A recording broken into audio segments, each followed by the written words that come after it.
Bonjour tout le monde, on est ravis de vous voir. Merci d'être venu sur cet bel événement. Et aujourd'hui, ou maintenant, on va parler de Tiring AD et comment l'implémenter de manière accélérée. comme recommandé par l'ANSSI. Exactement.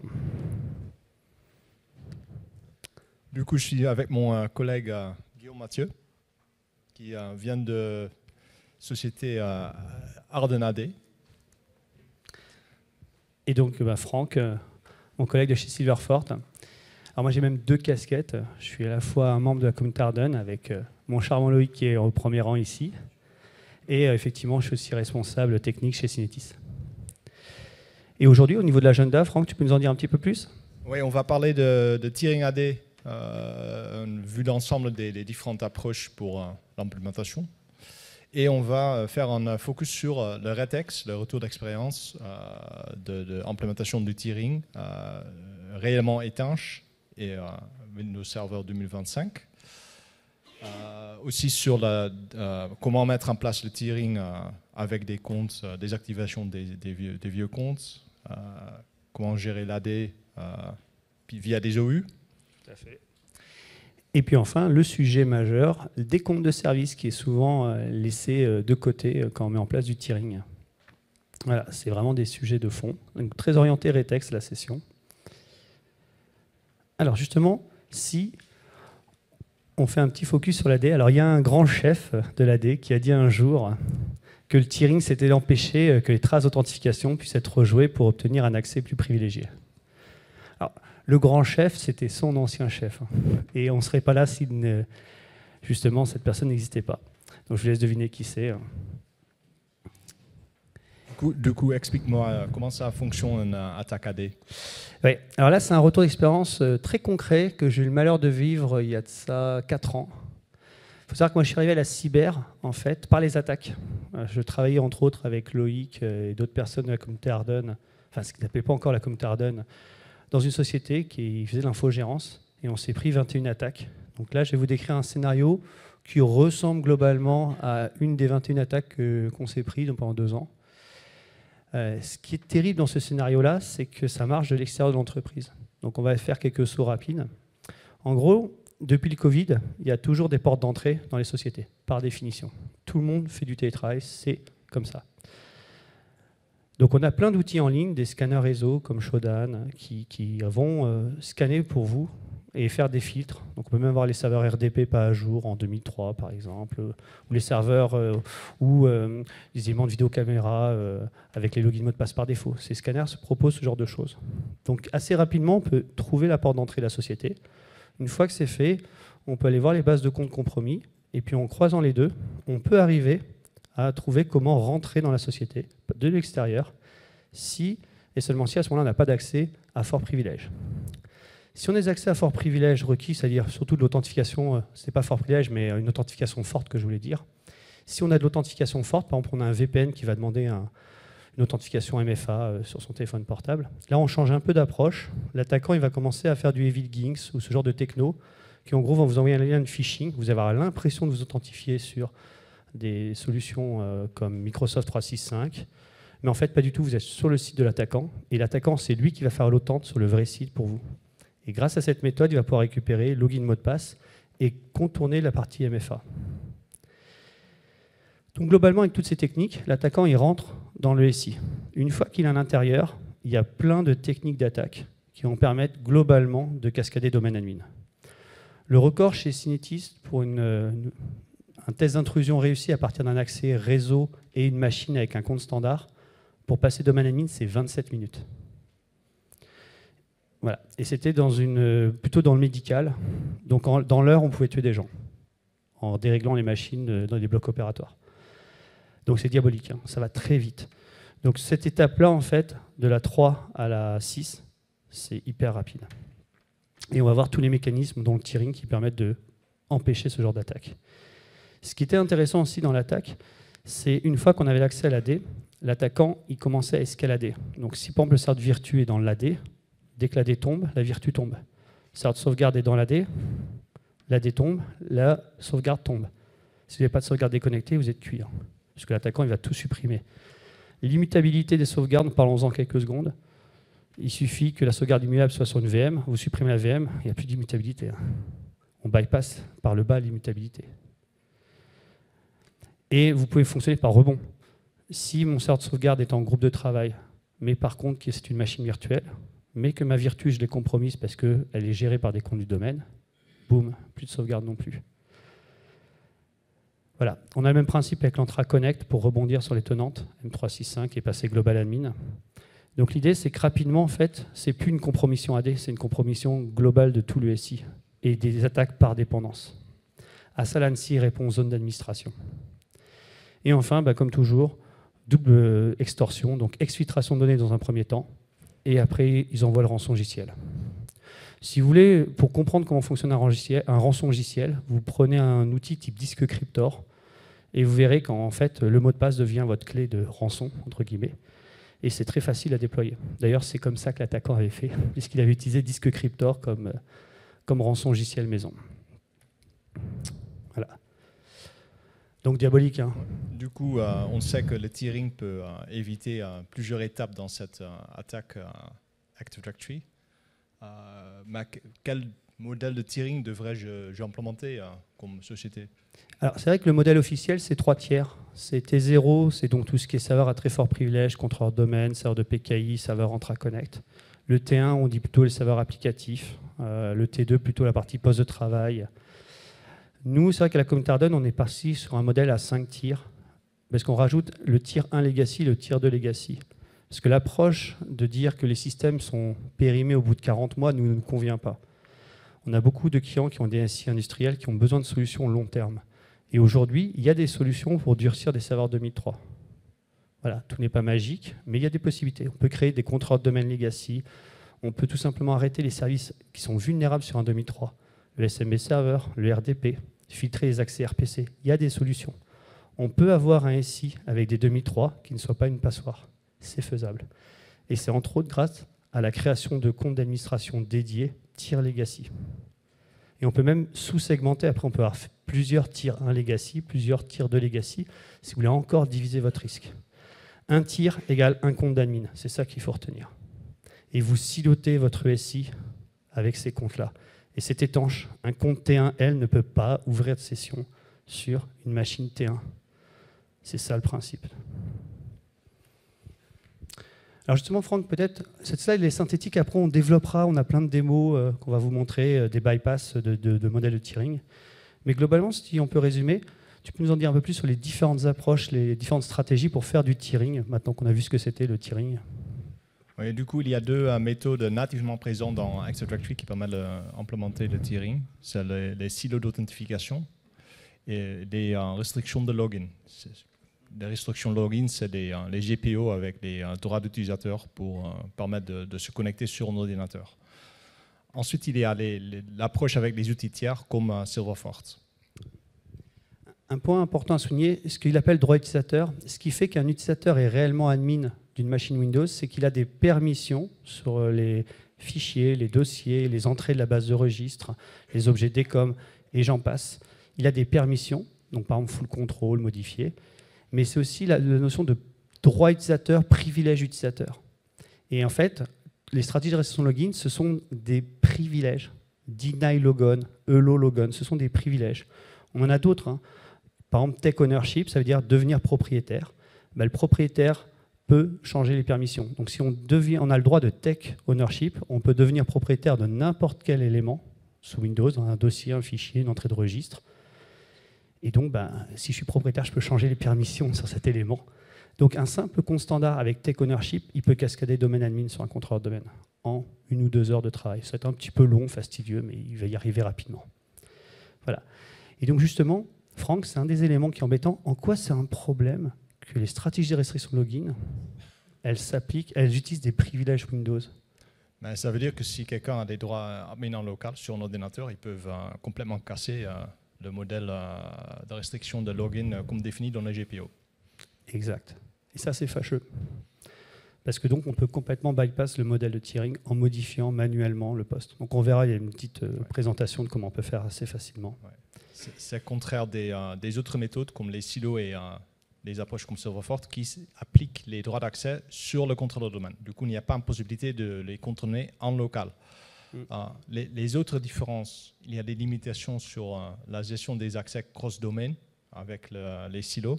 Là, il faut utiliser Silverfort ou les GPO. La granularité des accès par service, ça, ce n'est pas une chose qui est gérable par un GPO ou un silo. Par contre, avec Silverfort, on peut donner un accès sur un service qu'on partage fichier, mais donner d'autres accès sur les connexions RDP ou PowerShare distant ou pour gérer. Ou pas, justement. On peut avoir le droit de se connecter en partage de fichiers à un serveur distant avec Silverfort et interdire l'accès en RDP à ce même serveur. C'est complètement faisable. C'est ça le côté granulaire, parce qu'il va filtrer en fait sur les services principal name. Et ça, c'est possible quand on fait du Kerberos en Silverfort. Mais pour revenir un petit peu au silo et le côté gestion multidomaine, multiforêt, et effectivement, un silo, on ne peut pas dire que par exemple les utilisateurs d'un domaine A vont pouvoir se connecter sur des machines d'un domaine B. Ce n'est pas possible dans les silos. Et c'est une vraie contrainte. Donc les silos sont optimales dans des architectures avec une forêt, un domaine, mais particulièrement compliquées dans des architectures où, par exemple, vous avez des forêts d'admin avec plein d'autres forêts AD à gérer. Ensuite, les silos ne sont pas faciles à implémenter. Si vous avez déjà essayé de le faire, c'est vraiment du boulot à faire. Par contre, les GPO et Silverfort, c'est des règles simples. Du coup, ce n'est pas très complexe. Par contre, si on regarde la vitesse de déploiement avec les GPO, c'est difficile parce qu'il faut savoir exactement le modèle des droits d'accès. Sinon, on a besoin de recréer des GPO à chaque fois parce qu'il y a besoin d'avoir une gestion plus granulaire qu'avant. Une exception. Une exception. Du coup, mettre en place avec les GPO, ça devient très, très, très complexe. Ouais. Pour l'illustrer de manière plus pragmatique, imaginez vous avez 10 serveurs applicatifs. Vous mettez votre stratégie de restriction login qui interdit le login pour les comptes T0 et les comptes membres du groupe domaine admin. Pas de chance, sur 2 serveurs, il y a une application qui tourne en domaine admin et pour le moment, vous ne pouvez pas changer ça parce que c'est hard-codé et ça va demander des investigations. La seule solution, c'est de créer des GPO spécifiques pour ces 2 serveurs. Voilà. Donc en fait, on se rend compte que ce n'est pas très granulaire, alors qu'avec les règles Silverfort, on va le voir après, on va pouvoir mettre les serveurs en exception, continuer notre déploiement, et après revenir traiter l'exception. Est-ce que Silverfort est magique ? Il y a toujours quelques sujets. C'est que c'est déjà une application tierce. Ouais. Donc ça peut être refusé en termes d'implémentation, parce que certains estiment qu'il faut laisser que des agents natifs en tier 0. Par contre, c'est un énorme avantage. C'est que c'est full on-prem. Pas de SaaS. On peut être en mode SaaS, mais ce n'est pas une obligation. Et ça, c'est très très fort. Je pense qu'on a fait le tour. Et si l'infra Silverfort tombe ? Ah oui, on verra. Effectivement, Silverfort, il y a un agent sur les contrôleurs de domaine, mais pas sur les postes de travail et les serveurs membres du domaine, seulement sur les contrôleurs de domaine. Si cet agent-là ne tourne pas, parce que par exemple un administrateur l'a mis en mode maintenance, ou pour X raison, un mauvais redémarrage qui s'est mal passé, les services n'ont pas démarré, la solution Silverfort n'est pas opérationnelle.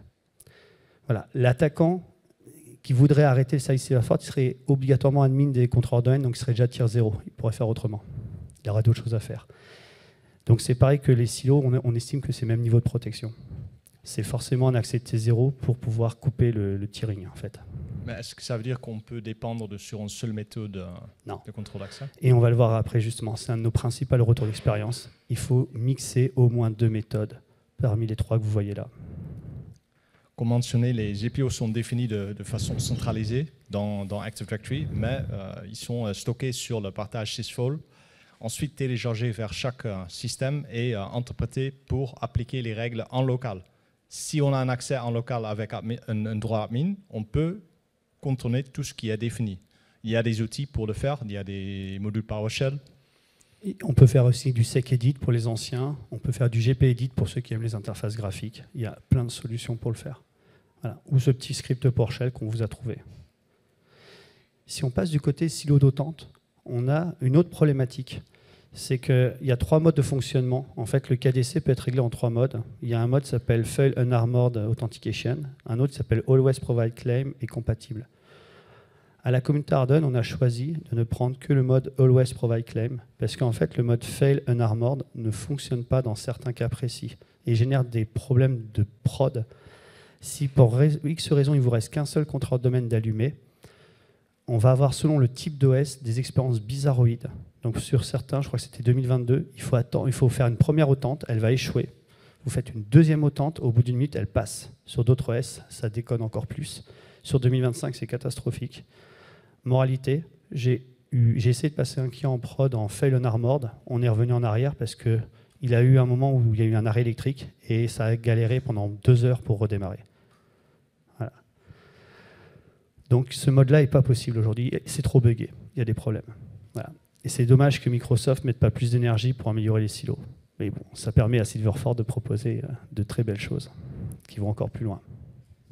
Du coup, pour expliquer le modèle de fonctionnement de l'agent Silverford, sur la solution Silverford, à chaque fois qu'il y a une authentification dans le contexte Active Directory, il y a une autente qui est traitée par le contrôleur du domaine.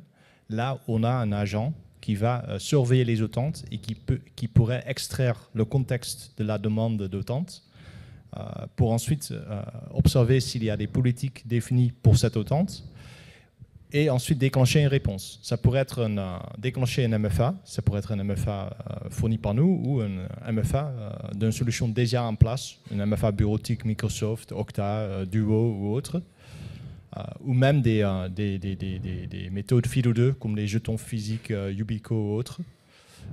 Surtout pour les accès privilégiés, c'est très bonne idée d'avoir. On peut aussi simplement rendre visibles les autentes. On peut protéger les comptes de service sans MFA.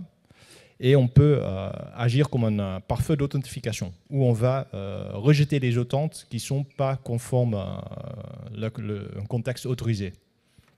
On peut imaginer par exemple un accès d'un compte T0 qui essaie de se connecter sur un système tiers 1 ou tiers 2. En fait, ce qui est vraiment intéressant dans l'approche Silverford, c'est que c'est très différent des autres solutions d'ITDR. En gros, c'est vraiment une sorte de pare-feu d'authentification sur Active Directory. Et ça, peu de sociétés, peu d'éditeurs le proposent en fait aujourd'hui. Du coup, les politiques Silverford, vous voyez une petite capture avec des exemples. Vous voyez le contexte de la demande, l'utilisateur, la source, destination, le protocole utilisé. Et ça peut vous permettre de choisir la réaction, c'est-à-dire rejeter l'autente, pas mettre l'autente, déclencher une MFA, quelle méthode MFA déclencher. Et c'est vraiment même plus granulaire que ça. Pour les autentes Kerberos, vous pouvez même sélectionner le service. Du coup, ça permet d'avoir une politique différente pour les accès PowerShare distants que pour les accès partage des fichiers ou ouverture d'une session interactive.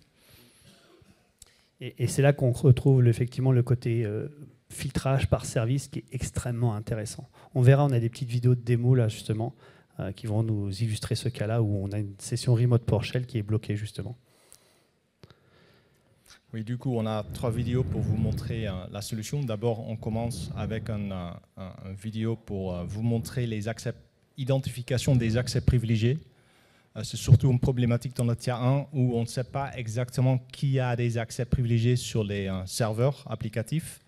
Là, on va simplement surveiller les autentes et chaque fois qu'il y a un accès privilégié, c'est-à-dire une connexion RDP, interactif, PowerShare distant, on va le détecter en tant qu'un accès tiers 1, pareil pour le tiers 0, pareil pour le tiers 2. Du coup, ça permet d'identifier tous les accès privilégiés. Et regardez légèrement en haut à droite de la fenêtre, on a une petite interface qui s'appelle Cross Tier Authentication. Ça permet de détecter qu'un tier 0 s'est logué sur du machine tier 1, que par exemple un tier 0 s'est logué sur du T2, et ça explique donc que votre tiering model n'est pas étanche. Et là, on revient un petit peu sur le comparatif de tout à l'heure. Pour que les GPO de restriction de login permettent un tiering étanche, il faut qu'elles soient appliquées sur 100% des machines du domaine. Et c'est jamais le cas. Jamais. J'ai jamais un seul client où c'était à 100%. Même si vous les liez au niveau du domaine, ce qui va se passer, c'est qu'il y aura toujours une ou deux machines qui n'arriveront pas à appliquer les GPO pour X raisons, et donc qui n'appliqueront pas le tiering model. Ça, c'est vraiment un élément important à comprendre. Ensuite, on va montrer comment on peut protéger des comptes pour éviter qu'ils se connectent sur des systèmes qui ne sont pas dans le même niveau de confiance. Par exemple, interdire des accès tiers 1, tiers 2 pour un compte tiers 0. Là, j'ai un exemple où j'ai un compte T0 que je limite uniquement de faire en attente sur les systèmes qui sont dans les OU tiers 0. Et on appelle. Oui. Alors justement, il y a une petite info qui est assez intéressante. On va le voir que ça va arriver dans quelques instants dans la vidéo, le fait de savoir sur quelle machine on est connecté. C'est qu'on a plusieurs manières de faire les choses dans Silverfort. C'est pas la bonne? Ah oui, on n'avait pas cliqué. Ouais. Excusez-nous, on a un petit effet de démo vidéo. Voilà, là ça devrait être la bonne. Elle se ressemble. Oui, ça c'est la bonne. Là, vous voyez comment on filtre pour un utilisateur précis avec Silverfort. Il faut double-cliquer. Ouais. Et en fait, ce qui est intéressant, c'est que ça s'appelle des règles virtual fencing. Et on verra qu'il y a plusieurs manières de faire la même chose dans Silverfort, parce qu'il y a plusieurs modules. Il y a un module pur par feu d'attente. C'était le module qu'on voyait tout à l'heure. Ça, c'est un module un petit peu différent. Les virtual fencing, c'est une licence un peu différente. Et ça permet en fait de faire des règles plus simplement. Voilà. Un autre avantage avec la solution, c'est que vous n'êtes pas obligé directement de passer en mode deny. Vous pouvez aussi simplement commencer avec un mode de notification, juste pour voir le comportement, pour estimer, pour avoir une visibilité sur l'impact avant de mettre en place le deny, pour rejeter les attentes. Du coup, il y a toujours une visibilité à 100% avant que vous activez le mode blocage. Et c'est nativement intégré avec des outils comme Teams, par exemple, ce qu'on voyait à l'instant.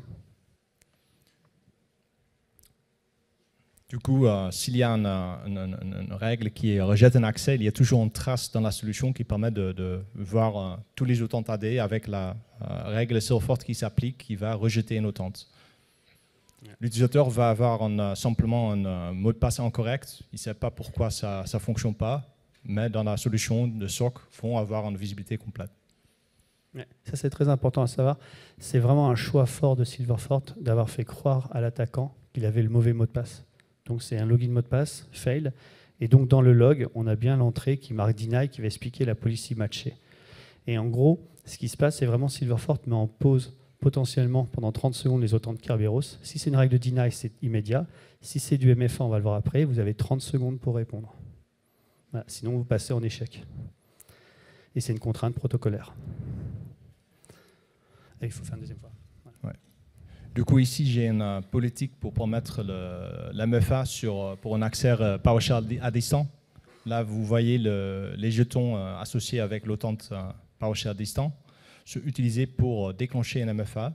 Et ça permet d'éviter des attaques déplacement latéral, parce qu'on ne sait pas s'il y a un jeton qui a été rejoué par un attaquant. Du coup, ce qu'on va faire, c'est simplement demander à l'utilisateur qui est propriétaire du compte, est-ce que c'est vous qui êtes en train de faire cette tentative de déplacement latéral? Si le propriétaire du compte ne reconnaît pas cette tentative, il peut rejeter l'attente ou pas réagir. Et ensuite, on bloque l'accès. L'attaquant ne va pas savoir pourquoi, mais le propriétaire, il le sait. Le SOC va recevoir une alerte qu'il y a une attaque en cours.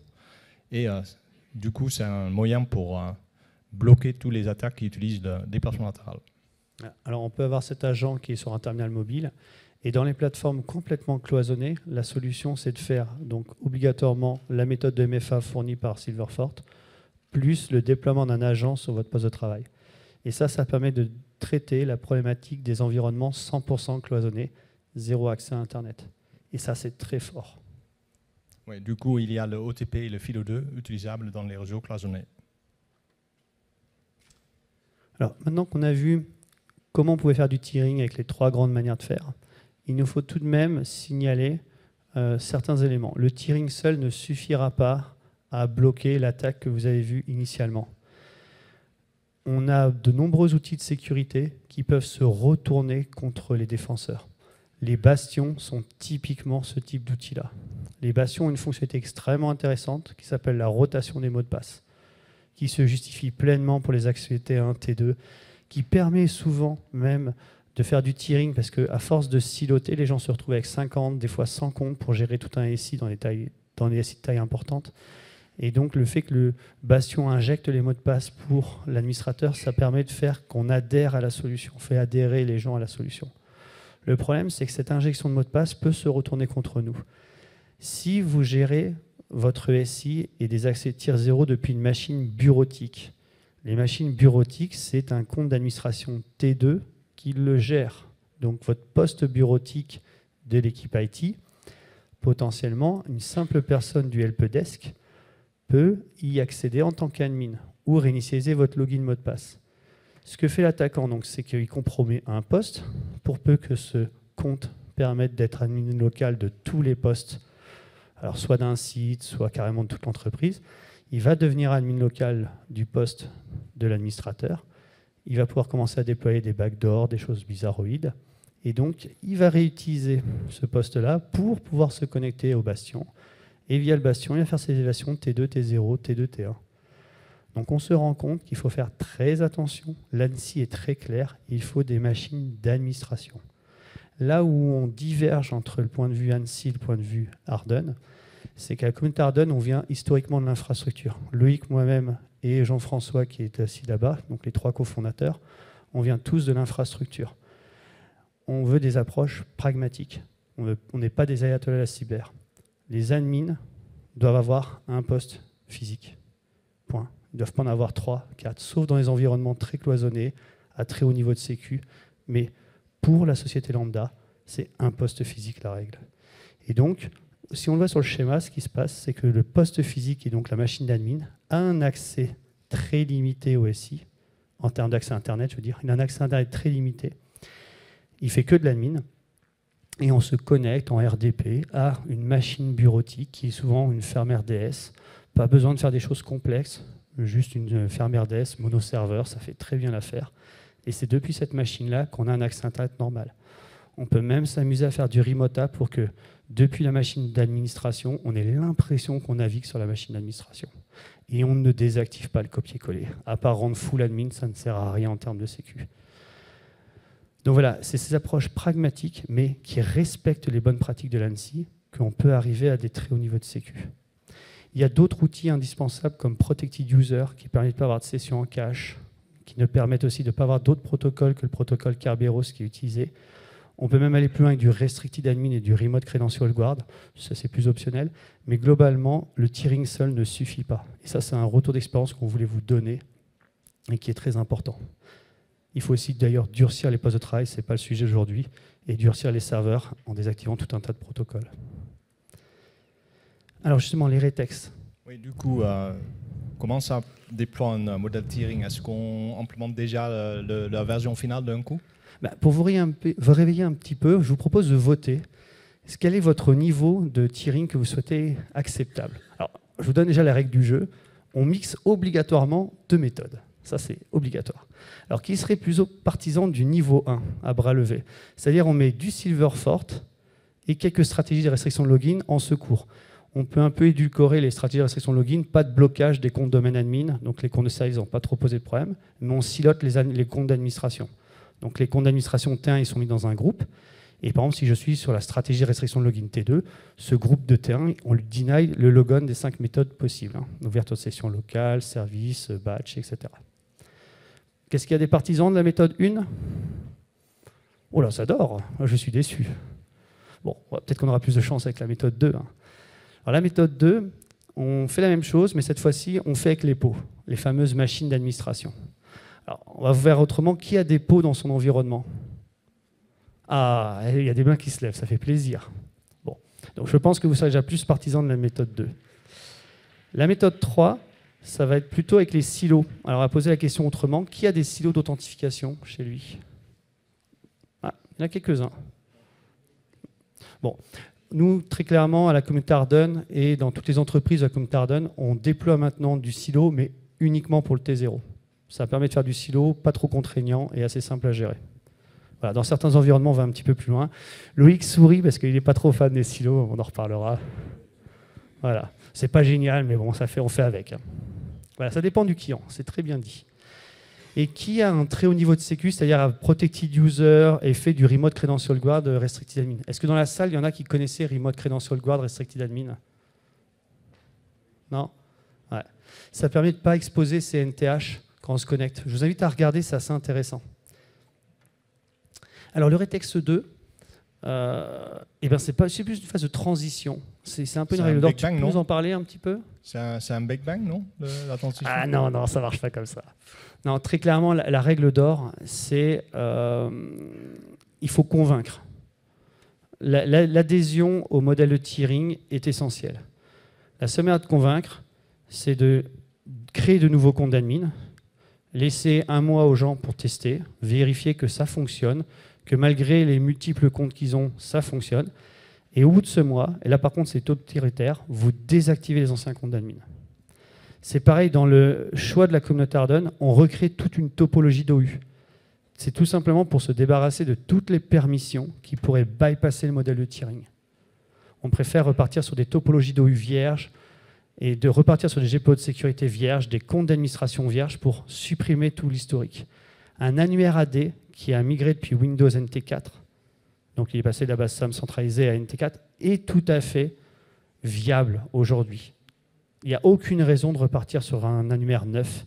Il peut se nettoyer, il peut être propre. Et il sera même plus sécure que des annuaires nouvellement déployés en conf par défaut. Je propose qu'on termine par la partie Retex 3 sur les comptes de service. Oui, parce que les comptes de service commencent à fonctionner avec le modèle tiering. C'est souvent bypassé. Très clairement, dans le mode, on a plusieurs versions d'Harden AD, on a des versions internes. Dans les versions communautaires en 2.9.8, par exemple, les comptes de service peuvent être complètement bypassés, sauf si ils sont membres des groupes à très fort privilège, domaine admin, enterprise admin, DNS admin. Là, le tiering va jouer. Mais on a des versions forkées, donc chez MSSEC, Roxys ou aussi Synetis, où justement, on va avoir des stratégies de restriction login beaucoup plus fines, qui vont par exemple être capables de jouer sur les droits. Est-ce que j'autorise l'ouverture de session locale? Oui, mais par contre, j'interdis l'ouverture de session en tant que service et inversement. Et ça nous permet de faire des conditions plus fiables, plus complexes, certes, où vraiment le tiering va être joué. Mais Silverfort a une approche très intéressante, justement. Tu peux nous en dire un petit peu plus, qui est différent de cette approche-là? Un souci déjà, pour implémenter le tiering, il faut savoir des comptes de service. Et beaucoup de sociétés, ils ont une historique des comptes de service. Ils ne savent pas exactement où les comptes sont utilisés. Est-ce qu'ils sont toujours actifs? Personne veut les toucher parce que ça risque de perturber des process critiques. Et personne veut faire tomber une application critique. Du coup, généralement, les comptes de service sont plus touchés depuis des années.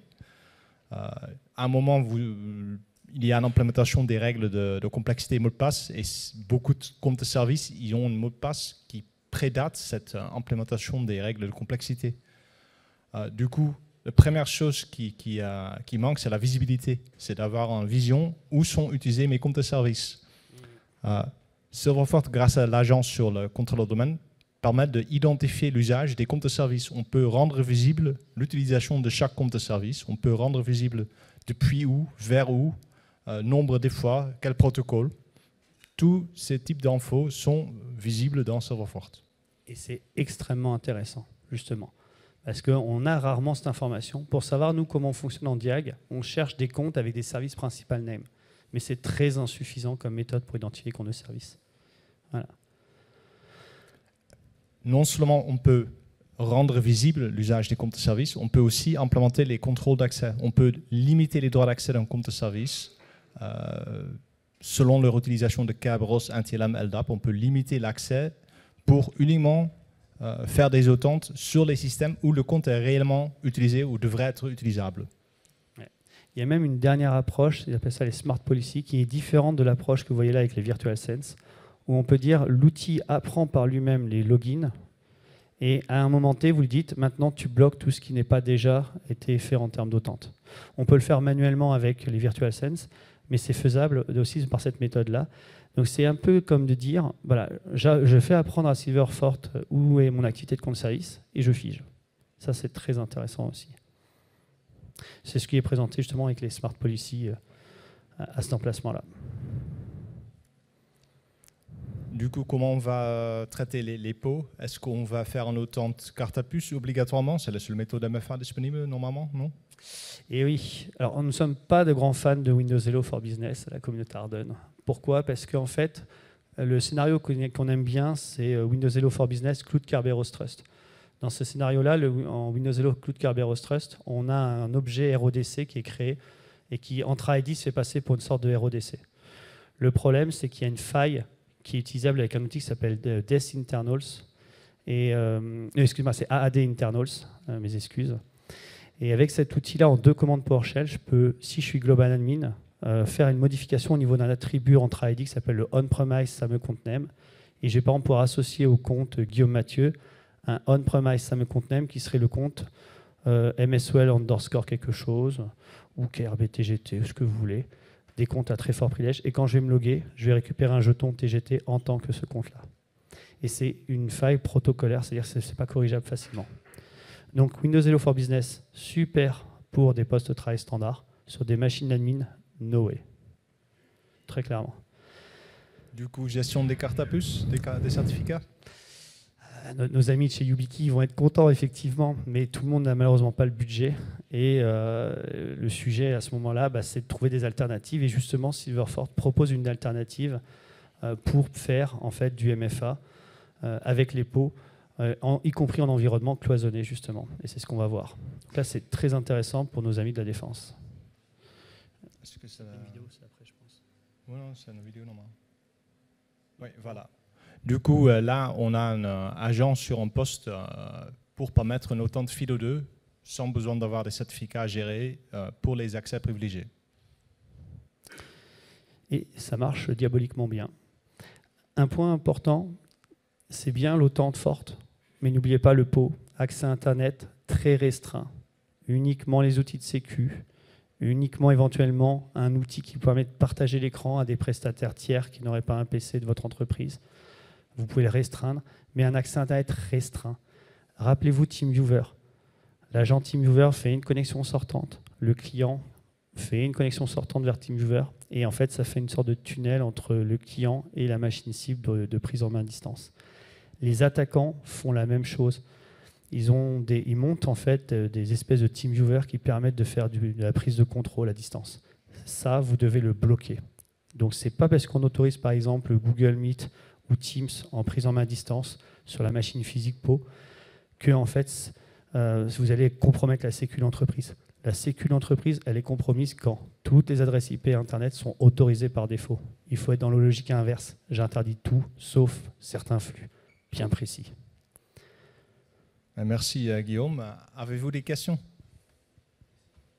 J'espère que ça vous a plu, en tout cas. Et puis, si vous voulez plus d'informations, je vous invite à nous rejoindre sur le stand de Silverfort. On se fera une joie de répondre à toutes vos questions. Voilà. Bonne journée à tous et merci. Merci.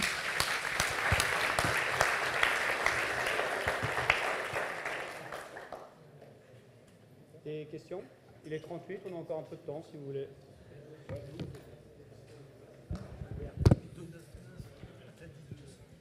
Ah oui. Excusez-moi, une dernière petite annonce, j'ai oublié de dire. Ardon AD 299 sort ce soir pour information, pour fêter les identités. Et s'il sort pas, c'est avec cet affreux qu'il faut voir devant. Voilà. Il doit créer la release avec 200 bugs corrigés pour information. Donc au plaisir d'en discuter sur le stand de Silverfort. Ah, oui. Il y a une question? Oui, excusez-moi, une petite question. Vous avez dit que les bonnes pratiques, c'est de recréer les comptes au T1, T0, T2. Oui, tout à fait. D'un point de vue T0, bon, ça paraît évident. Par contre, T1, T2, il y a toujours des impacts business. Parce que souvent, dans les comptes en question, on ne sait pas les liens. Il y a un peu de discovery à faire. Et même en discovery, c'est compliqué. Souvent, le business fait un raccourci en disant bah oui, mais les IT ne savent pas quoi.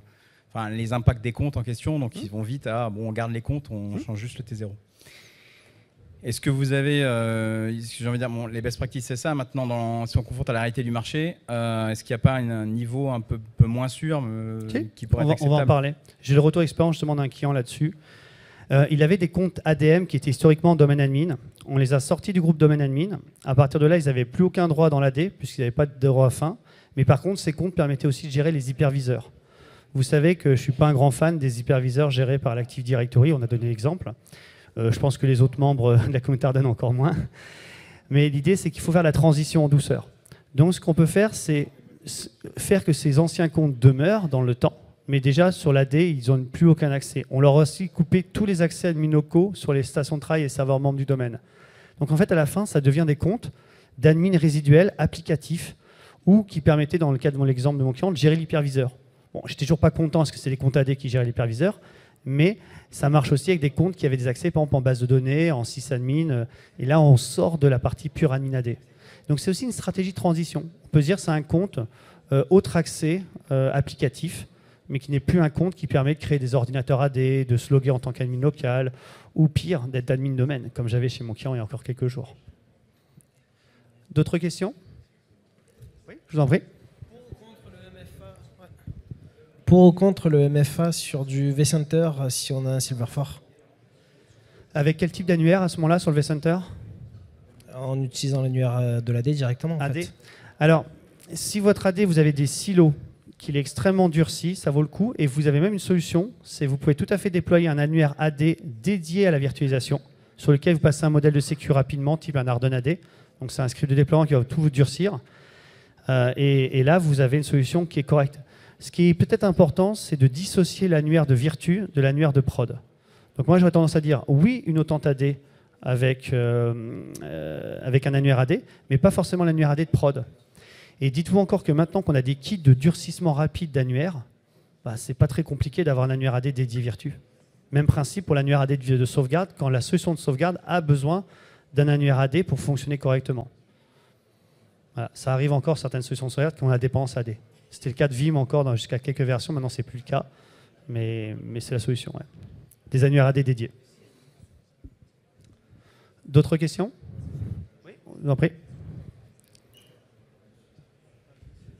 Moi, je voulais rebondir vite fait sur un petit truc que j'avais vu dans les slides, c'était la faille bad successor qui était bouchée sur 2025. Oui, j'en ai pas parlé. Alors, à première vue, d'après ce que dit le chercheur, la faille est bouchée, mais les primitifs d'attaque qui ont été utilisés pour bad successor sont toujours valables. C'est exact. En fait, Microsoft a corrigé la faille de la pire manière. Pour expliquer la faille DMSA, c'est le fait qu'un objet DMSA permet de référencer le compte de service que le DMSA remplace. En fait, le DMSA sur le papier, c'est une solution incroyable pour régler les problématiques des comptes de service à fort privilège. C'est que le compte de service est désactivé et c'est le DMSA qui fait proxy. Sauf qu'il y a une erreur protocolaire majeure qui a été faite. Loïc dirait que c'est un stagiaire qui a développé ça. Bon, je ne sais plus où il est parti, notre ami Loïc. J'aurais pas utilisé ces mots-là, mais bon, pas très loin non plus. En fait, ils auraient dû faire la même chose que les silos. C'est le DMSA référence le compte et le compte référence le DMSA. Ils n'ont pas fait ça et c'est une erreur. Ils ont réussi à coder plus ou moins un équivalent de le compte de service re-référencerait le DMSA. Alors, je n'ai pas encore tout testé dans les détails. Ils ont réduit le périmètre en fait, de l'attaque mais possible. Pour moi, c'était pas la bonne approche. La bonne approche était une référence croisée. Il fallait doublement déclarer le DMSA. Et c'est pour ça que de nombreux chercheurs, dont ceux d'Akamai, disent que certes, pour le moment, la faille DMSA, elle est corrigée, mais en pratique, il y a tout pour que ça repète. Parce qu'il y a une erreur d'architecture fondamentale. Voilà. Et deuxième en fait, question qui vient un peu de ça, c'est qu'aujourd'hui, nous, on est très frileux pour déployer 2025. Dernière en date, le problème Exchange 2025 avec les réplications Active Directory. Donc, est-ce que vous avez beaucoup de clients qui ont déployé des AD 2025 et alors, chez au niveau stabilité, ça donne quoi? Chez Synetis, Windows Server 2025 est blacklisté. Et je m'en suis occupé personnellement. Tout collaborateur qui déploie en 2025 est sanctionné.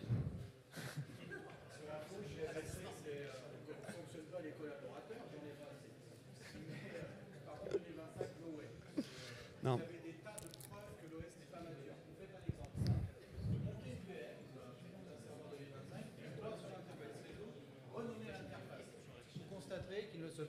Merci Guillaume, je lui pique le micro, qu'il ne se passe absolument rien. Le problème, c'est que si quelque chose d'aussi basique que renommer une interface dans un truc graphique que forcément quelqu'un a fait dans les équipes Microsoft n'a pas été traité, je vous laisse imaginer ce qui se casse en dessous. Et la faille des MSA qu'on a vue, c'est exactement ça. Il y a une absence de test qui est évidente. Il y a un autre bug qui n'est pas encore confirmé, mais qui est encore plus gravissime que la faille Exchange. Vous avez des contrôleurs de domaine en environnement mixte, certains en 2022, d'autres en 2025. Vous réinitialisez le mot de passe. A priori, sur le 2025, ça marche. Non, si vous réinitialisez le mot de passe sur 2025, ça ne marche plus sur le 2022, l'Authent. Et a priori, c'est confirmé. Et tous les mois, on en découvre. Donc en fait, moi, il est précisément banni en tant que contrôleur de domaine. En tant que serveur membre, pourquoi pas, à discuter. S'il y a un vrai besoin, les clusters en workgroup, c'est un vrai intérêt. Mais sinon, banni en contrôleur de domaine pour le moment. Il est 45. Je vous propose que pour les autres questions, Si vous souhaitez, venez sur le stand Silverfort. On se fera une joie de vous y répondre. Et merci à tous pour votre participation assidue. Merci.